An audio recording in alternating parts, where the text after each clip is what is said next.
नमस्कार।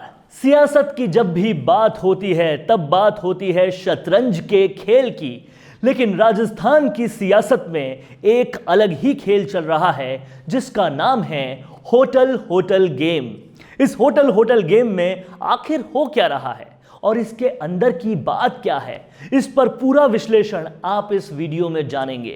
पूरा वीडियो देखने से पहले अगर आपने हमारे इस चैनल को अभी तक सब्सक्राइब नहीं किया है तो आज ही चैनल को सब्सक्राइब कर लीजिए, जिससे राजस्थान की सियासत से जुड़े सारे विश्लेषण आपको समय से मिल सके। तो अब बात करते हैं अशोक गहलोत और सचिन पायलट के बीच चल रहे इस होटल होटल गेम की।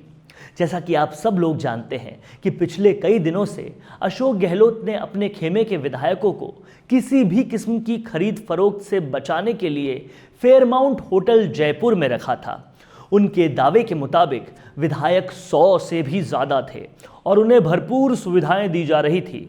ये सारी सुविधाएं देर सवेर उस पब्लिक के ही पैसे से आ रही थी जिसके धंधे कोरोना ने चौपट कर दिए, जिसकी नौकरियां कोरोना वायरस की वजह से जाती जा रही है और उसी जनता के टैक्स पर पॉलिटिकल वेकेशन है कि खत्म होने का नाम नहीं ले रहे। ऐसे में हुआ ये कि सचिन पायलट खेमे के विधायकों ने और उनकी मदद कर रही बीजेपी ने गहलोत खेमे के विधायक तोड़ने की एक नई तरकीब सोची। तरकीब थी कि बीजेपी की तरफ से दिया जाने वाला ऑफर और ज़्यादा बड़ा करके उस ऑफर को गहलोत के विधायकों को उनके परिजनों के साथ भिजवाया जाए।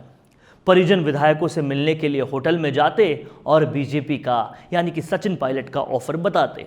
हालांकि ऑफर अशोक गहलोत ने इन्हें बीजेपी से भी बढ़ा दे दिया था, लेकिन फिर भी विधायकों के टूटने का डर गहलोत के मन में समाया हुआ था और इसलिए जनता के लॉकडाउन खत्म होने के काफ़ी दिनों के बाद विधायकों को अशोक गहलोत ने पूरे लॉकडाउन में डाल दिया।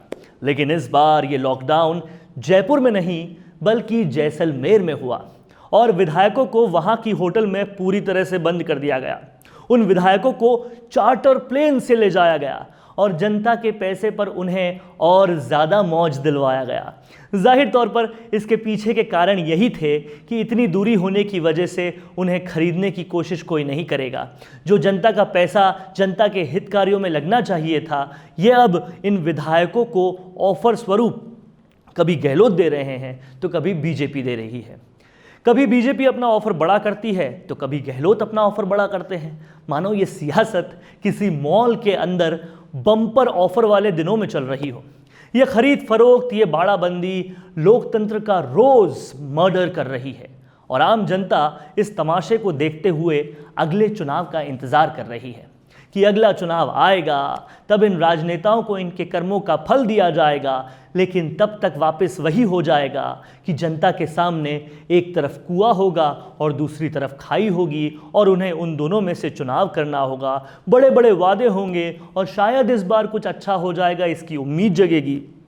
फिर हम अपने टैक्स के पैसे को किसी कुएं या किसी खाई को संभालने के लिए दे देंगे और फिर से लोकतंत्र में अपनी शक्तियां खोते हुए धोखाधड़ी सा महसूस करेंगे और फिर से अगली बार चुनाव का इंतज़ार करेंगे।